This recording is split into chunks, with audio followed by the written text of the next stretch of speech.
नमस्कार दोस्तों, स्वागत है आप सभी का हमारे टेक्निकल कैप्सूल चैनल में। आज हम आपको लाए हैं इलेक्ट्रिशियन थ्योरी का पार्ट 2। पार्ट 1 हमने आपको पिछले चैप्टर में डाल रखा है, तो जो भी इस वीडियो को जो नहीं देख पाए हैं तो डिस्क्रिप्शन में लिंक डाल रखा है, वहाँ से आप वीडियो को देख सकते हैं। तो पार्ट 2 लेके आए हैं इलेक्ट्रिशियन थ्योरी से संबंधित, क्योंकि एग्ज़ाम आगे है तो उसको मद्देनज़र रखते हुए हम इलेक्ट्रिशियन थ्योरी पे ज़्यादा फोकस कर रहे हैं कि काफ़ी क्वेश्चन जो है अभी जो एग्ज़ाम फ़िलहाल हुआ है तो उसमें ऑनलाइन एग्ज़ाम चल रहा है सीबीटी पैटर्न पे, तो काफ़ी क्वेश्चन जो हमने डाल रखा था उसमें से पूछा गया है। तो आज नेक्स्ट जो राउंड होने वाला है एग्ज़ाम का, तो उसके लिए हम कुछ क्वेश्चन बना रखे हैं, तो इसमें से भी कुछ क्वेश्चन ज़रूर आएंगे, तो आप ध्यानपूर्वक पढ़िएगा उसको। तो चलिए स्टार्ट करते हैं। स्टार्ट करने से पहले जो भी हमारे नए व्यूवर हैं प्लीज़ चैनल को ज़रूर सब्सक्राइब करें। अगर अब तक चैनल को सब्सक्राइब नहीं किए हैं तो चैनल को ज़रूर सब्सक्राइब करें और बेल आइकन दबाना बिल्कुल ना भूलें, जिससे कि हमारे हर लेटेस्ट वीडियो आप तक तुरंत पहुँचे। तो दोस्तों वीडियो को एंड तक ज़रूर देखना। चलिए स्टार्ट करते हैं। ट्रांजिस्टर में कितने पीएन संगम होती है? ट्रांजिस्टर में कितने पीएन संगम होती है? ऑप्शन में है 1, बी 2, ऑप्शन सी 3 और डी 4। तो दोस्तों इसमें ऑप्शन जो है बी सही है। ट्रांजिस्टर में पीएन संगम जो होते हैं वो 2 होते हैं। देखिए इसमें दे रखा है, इसमें 2 पीएन जंक्शन होते हैं जो कि सिग्नल को एम्पलीफाई और मैग्नीफाई करने का काम करते हैं। क्या करते हैं इसमें आपको दिखा रहे हैं। ऑप्शन नंबर इसका बी सही है। और इसमें 2 पीएन जंक्शन होते हैं जो कि सिग्नल को एम्पलीफाई और मैग्नीफाई करने का काम करते हैं। तो चलिए नेक्स्ट क्वेश्चन पढ़ते हैं, बहुत ही ध्यानपूर्वक देखिएगा।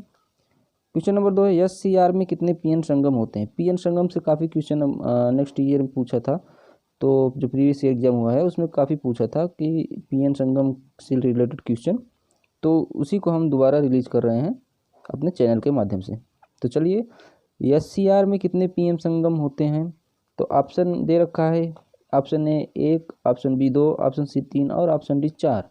तो कमेंट में ज़रूर अपना थोड़ा सा भी जो भी आपने अब तक कोर्स में पढ़ाई की है तो उसको गेस करते हुए कमेंट जरूर लिखिए कि इसका आंसर क्या हो सकता है।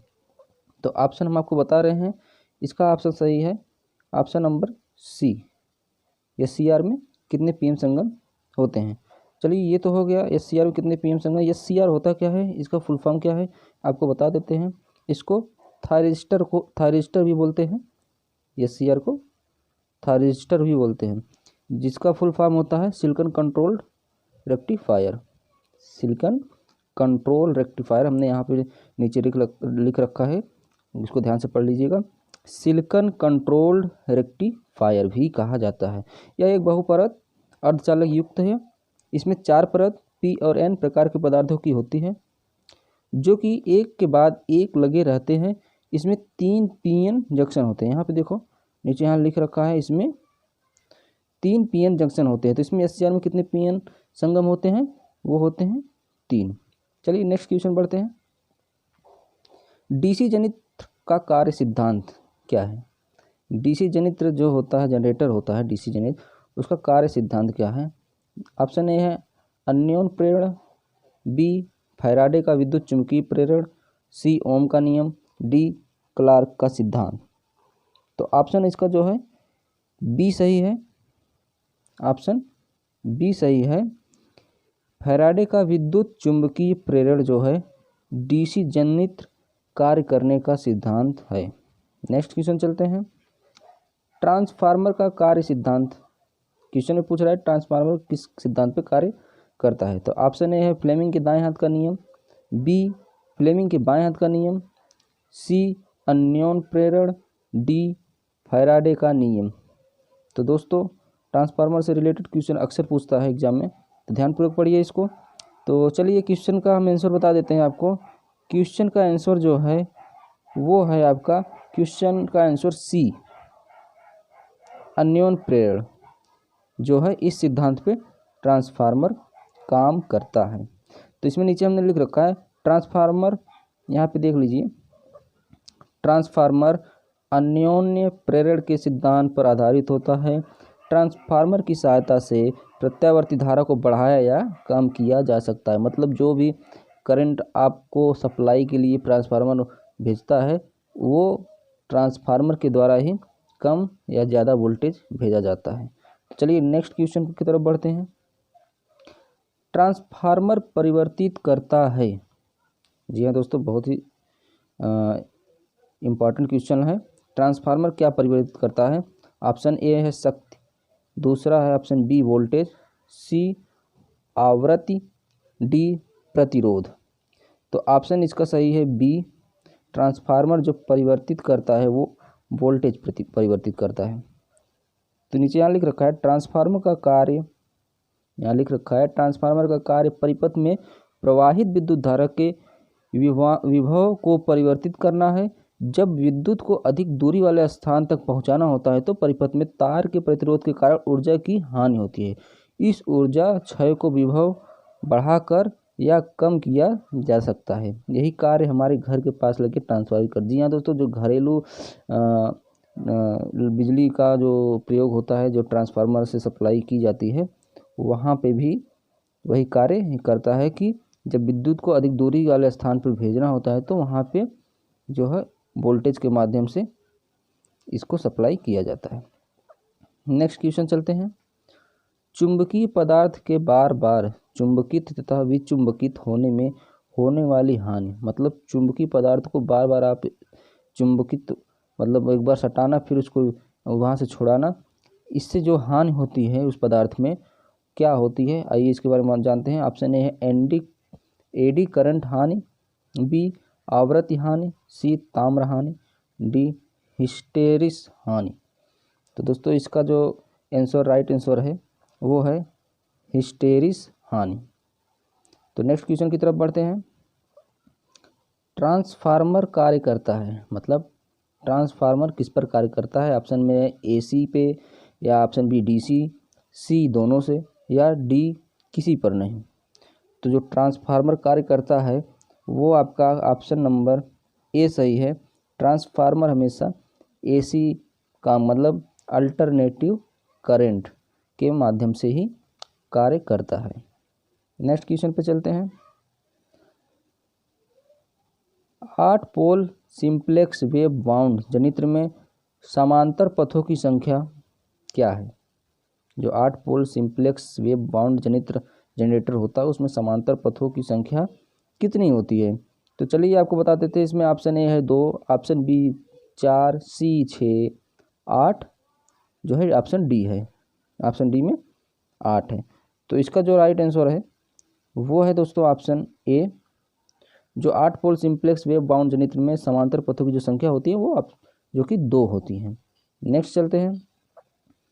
डीसी सीरीज मोटर का उपयोग कहाँ पर किया जाता है?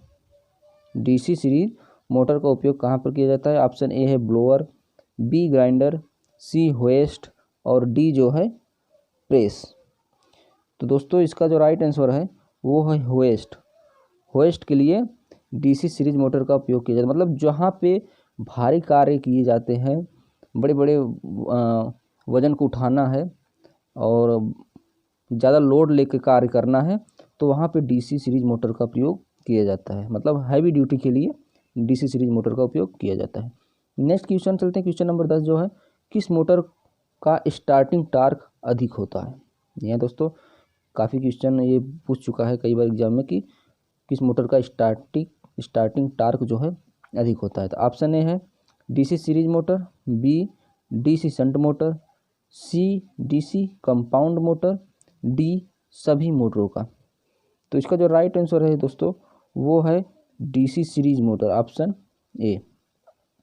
ऑप्शन ए है डीसी सीरीज मोटर का जो स्टार्टिंग टार्क वो अधिक होता है, काफ़ी टाइम लेता है। नेक्स्ट चलते हैं। CRO का पूरा नाम क्या है? CRO, जी हाँ दोस्तों, ये भी इलेक्ट्रिकल से संबंधित एक वर्ड है। CRO का पूरा नाम क्या है? तो नंबर 1 ए आया option carbon ray oscilloscope, B carbon resistant operator, C cathode resistant oscilloscope और डी है कैथोड रे ऑस्किलोस्कोप। तो ये 4 ऑप्शन दिए हैं, तो इनमें से जो ऑप्शन आपका राइट आंसर है वो है आपका option D. Option D cathode ray oscilloscope. तो चलिए यहाँ पे इसके बारे में बता देते हैं आपको कि ये होता क्या है। कैथोड रे ऑसिलोस्कोप CRO एक उपकरण है जिसका उपयोग विद्युत संकेतों, समय अंतराल और विद्युत संकेतों के बीच चरण बदलाव को प्रदर्शित करने और मापने के लिए किया जाता है। यह विभिन्न इलेक्ट्रिक और इलेक्ट्रॉनिक सर्किटों की तरंगों को मापने और विश्लेषण करने के लिए प्रयोगशालाओं में व्यापक रूप से उपयोग किया जाता है। जी हाँ दोस्तों, इसका प्रयोग विद्युत क्षेत्र में होता है जहाँ पे किसी भी विद्युत संकेत के बीच में हमको बदलाव करना है और इलेक्ट्रॉनिक सर्किट जो इलेक्ट्रॉनिक सर्किट लगे होते हैं उसके तरंग को मापने के लिए कैथोड रे ऑसिलोस्कोप का प्रयोग किया जाता है। चलिए नेक्स्ट क्वेश्चन चलते हैं। DC जनित्र में ब्रश होते हैं। जी हाँ दोस्तों, जो DC जनित्र में ब्रश लगा होता है उसका वो किस मटेरियल का बना होता है ये पूछा है इसमें।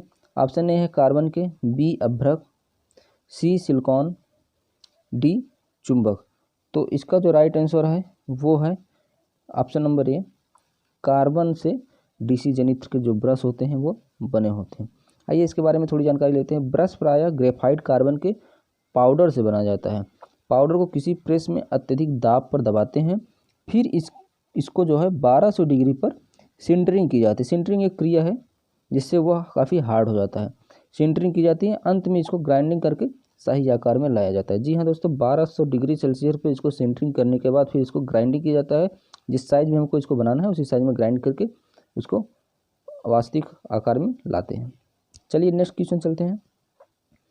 आर्मेचर बनाया जाता है। आर्मेचर भी किस धातु का बनाया जाता है? आर्मेचर से काफ़ी क्वेश्चन पूछा जाता है तो इसको जरूर ध्यान से पढ़िए। आर्मेचर बनाया जाता है, ऑप्शन ए है कार्बन की पत्तियों से, B सिलिकॉन स्टील की पत्तियों से, C चांदी से, D सिलिकॉन स्टील को लेमिनेटेड पत्तियों से। जी हाँ दोस्तों, लेमिनेटेड पत्तियों, सिलिकॉन स्टील की लेमिनेटेड पत्तियों से बनाया जाता है कि तो इसका जो राइट आंसर है वो D ही है, ऑप्शन D सिलिकॉन स्टील की लेमिनेटेड पत्तियों से आर्मेचर बनाया जाता है। चांदी से नहीं बनाया जा सकता क्योंकि काफ़ी महंगा पड़ जाता है। बाकी इन कार्बन की पत्तियों से नहीं बनाते, जंग लगने की ज़्यादा संभावना रहती है। तो इसको जब भी बनाया जाता है सिलिकॉन स्टील की लेमिनेटेड, जो लेमिनेटेड मतलब उसके ऊपर परत लगाई हो जिससे जंग न लगे, उनकी पत्तियों से बनाया जाता है। नेक्स्ट क्वेश्चन की तरफ बढ़ते हैं। ट्रांसफार्मर में इनपुट सप्लाई से संयोजित बाइंडिंग होती है। जो ट्रांसफार्मर में बाइंडिंग की जाती है वो बाइंडिंग इनपुट सप्लाई से संयोजित जो बाइंडिंग होती है किससे होती है, उसका क्या नाम है? तो चलिए इसमें देखते हैं। ऑप्शन ए है primary, B secondary, C compound, D कोई भी नहीं। तो इसका जो राइट आंसर है दोस्तों वो है ऑप्शन ए प्राइमरी। जो ट्रांसफार्मर इनपुट सप्लाई से संयोजित बाइंडिंग होती है उसे प्राइमरी बाइंडिंग कहते हैं। तो यहाँ कुछ हम डिटेल्स इसका दिए हैं। जो बाइंडिंग इनपुट विद्युत सप्लाई से संयोजित की जाती है वो प्राइमरी बाइंडिंग होती है। ट्रांसफार्मर यह एक ऐसी स्थिर युक्ति है जो प्रत्यावर्ती विद्युत ऊर्जा को कम वोल्टेज से अधिक वोल्टेज में या अधिक वोल्टेज को कम वोल्टेज में दी गई आवृत्ति में परिवर्तित करता है। जी हाँ दोस्तों, इस बाइंडिंग के द्वारा हम जो ट्रांसफार्मर होता है वो जहाँ पे हमें ज़्यादा वोल्टेज की आवश्यकता है वहाँ पे ये अधिक वोल्टेज देगा, कम वोल्टेज की आवश्यकता रहेगी वो उसे कम करके आपको सप्लाई करेगा। तो इसीलिए इस बाइंडिंग जो प्राइमरी बाइंडिंग है ये इसका प्रयोग अधिकतर किया जाता है। नेक्स्ट क्वेश्चन की तरफ बढ़ते हैं। किसी परिपथ में शक्ति व्यय 10 वाट है तथा परिपथ का प्रतिरोध 10 ओम है तो परिपथ में वोल्टेज तथा धारा का मान क्या होगा? जी दोस्तों, इसको जरूर आप लोग अपने बुक पे इसको सॉल्व करके इसका पूरा डिटेल से सॉल्व करके हम कमेंट में ज़रूर इसका आंसर भेजिए। हम आंसर बता दे रहे हैं लेकिन इसको फार्मूले के तरीके से आप इसको सॉल्व करके ज़रूर भेजिएगा। तो ऑप्शन ए है 1 volt 10 ampere, B 10 volt 10 ampere, C 10 volt 100 ampere, D 10 volt 1 ampere.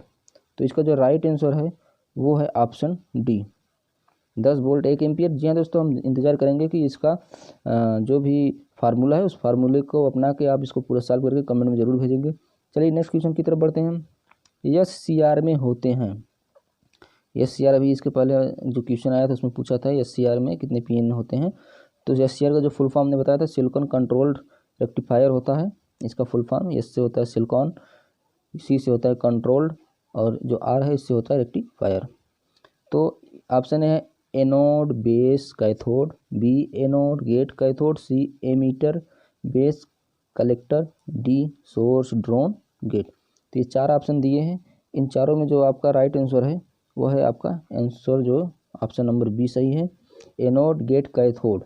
जहाँ हमने कुछ नोटिस में लिख रखा है यहाँ पे देखिए आप, जो सिलिकॉन कंट्रोल्ड रेक्टिफायर में 3 टर्मिनल होते हैं, एनोड कैथोड और गेट। डायोड की तरह ही थायरिस्टर भी अनडायरेक्शनल युक्ति है और एक ही दिशा में धारा प्रवाहित करता है, मतलब ये एक ही दिशा में धारा को प्रवाहित करता है। चलिए नेक्स्ट क्वेश्चन पढ़ते हैं। फ्यूज कहाँ जोड़ा जाता है? ऑप्शन ए है चालक और न्यूट्रल के बीच, बी फेज और न्यूट्रल के बीच, सी फेज और अर्थ के बीच, डी फेज और चालक के बीच। काफ़ी लोग इलेक्ट्रिक संबंधित कार्य करते होंगे, उनको पता होगा कि फ्यूज कहाँ पे जोड़ा जाता है। बहुत ही सिंपल सरल इसका जवाब है। तो चलिए इसका जवाब हम आपको बता देते हैं कि फ्यूज जो कहाँ जोड़ा जाता है। तो ऑप्शन आपका इसका डी सही है, फेज और चालक के बीच में, मतलब जो फेस जो कनेक्शन होता है फेस का वहाँ, और जहाँ से सप्लाई प्रवाहित होती है उस चालक के बीच में फ्यूज को जोड़ा जाता है। तो यहाँ लिखा गया है ऑप्शन के नीचे, हम यहाँ कुछ थोड़ा सा नोट्स में बना के लिखे हैं कि फ्यूज को हमेशा एक्सप्लेन किए हैं, फ्यूज को हमेशा ही फेस वायर के क्रम में जोड़ा जाता है और फ्यूज का तार कम प्रतिरोध वाला होना चाहिए, जैसे कि चांदी, तांबा, एल्युमिनियम इत्यादि।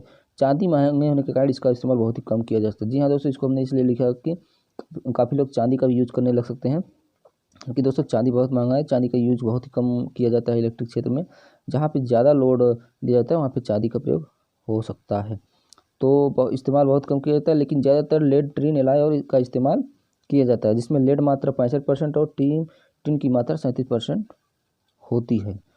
तो ये आप फ्यूज का जो है प्रयोग हमेशा फेस वायर के क्रम में जोड़ा जाता है। चलिए नेक्स्ट क्वेश्चन की तरफ बढ़ते हैं।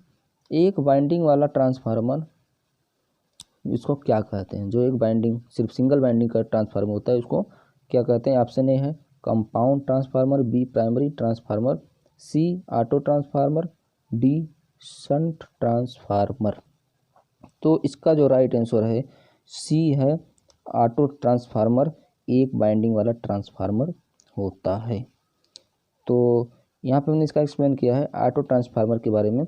ऑटो ट्रांसफार्मर एक ऐसी संरचना वाला ट्रांसफार्मर होता है जिसमें केवल एक ही वाइंडिंग होती है। एक ही वाइंडिंग का कुछ भाग प्राइमरी इनपुट का काम करता है और कुछ भाग द्वितीयक वाइंडिंग या आउटपुट का काम करता है। मतलब ऑटो ट्रांसफार्मर के द्वारा कुछ भाग इसके जो है इनपुट में काम करते हैं और कुछ भाग द्वितीयक वाइंडिंग जो होती है दूसरी वाइंडिंग, वो आउटपुट में काम करती है।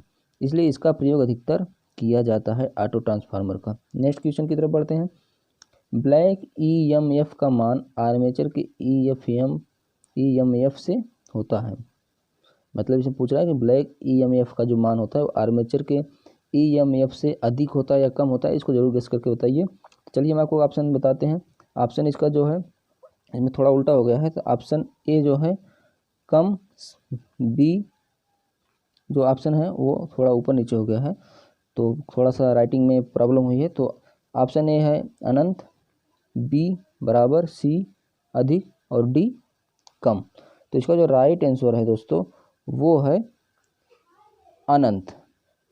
ठीक, इसका जो राइट आंसर है वो अनंत है। तो ये ए जो ऑप्शन ए है इसका राइट आंसर है, इसको डी ना समझिए, ये ए है। तो इसके बारे में हमने यहाँ कुछ इसका एक्सप्लेन किए हैं। प्रेरित विद्युत धारा बैक ईएमएफ के कारण आर्मेचर भी अपना एक मैग्नेट फील्ड स्थापित करता है। बैक ईएमएफ की दिशा फ्लेमिंग के बाएं हाथ के नियम के अनुसार ज्ञात की जाती है। यह मोटर में जनरेटिंग प्रभाव है तथा यह मोटर में लगाई गई वोल्टेज के विपरीत होता है। जी हाँ दोस्तों, ये फ्लेमिंग के बाएं हाथ के नियम के अनुसार जो है इसका हम मान निकालते हैं, और यह जो वोल्टेज हमें प्रवाहित करता है वह विपरीत दिशा में प्रवाहित करता है। चलिए नेक्स्ट क्वेश्चन, लास्ट क्वेश्चन जो है, आर्मेचर का प्रतिरोध होता है, जो आर्मेचर होता है उसका प्रतिरोध कितना होता है? तो ऑप्शन ए है 1000 ओम, बी 100 ओम, सी 10 ओम और डी 1 ओम। तो इसका जो राइट आंसर है वो है 1 ओम। तो ये आज हम आपके बीच लाए थे इलेक्ट्रिशियन थ्योरी से कुछ 20 इंपॉर्टेंट क्वेश्चन। हमें अनुमान है कि ये वीडियो आपको ज़रूर पसंद आई होगी। तो ऐसे ही वीडियो पाने के लिए हमारे चैनल को जरूर सब्सक्राइब करें। और वीडियो पसंद आई हो तो लाइक करना बिल्कुल ना करें, हिट करें लाइक और प्रेस करें जो रेड वाला बटन है उसको दबाना बिल्कुल ना भूलें। इंतज़ार है आपके लाइक का हमें और आपके मोटिवेशन का। तो ऐसे ही हमारे वीडियो को देखते रहें और ऐसे ही हम आपके बीच हमेशा नए चैप्टर के साथ फिर से आगे नए वीडियो लेके आएंगे। तब तक के लिए हम आपसे लेते हैं विदा। नमस्कार दोस्तों, धन्यवाद।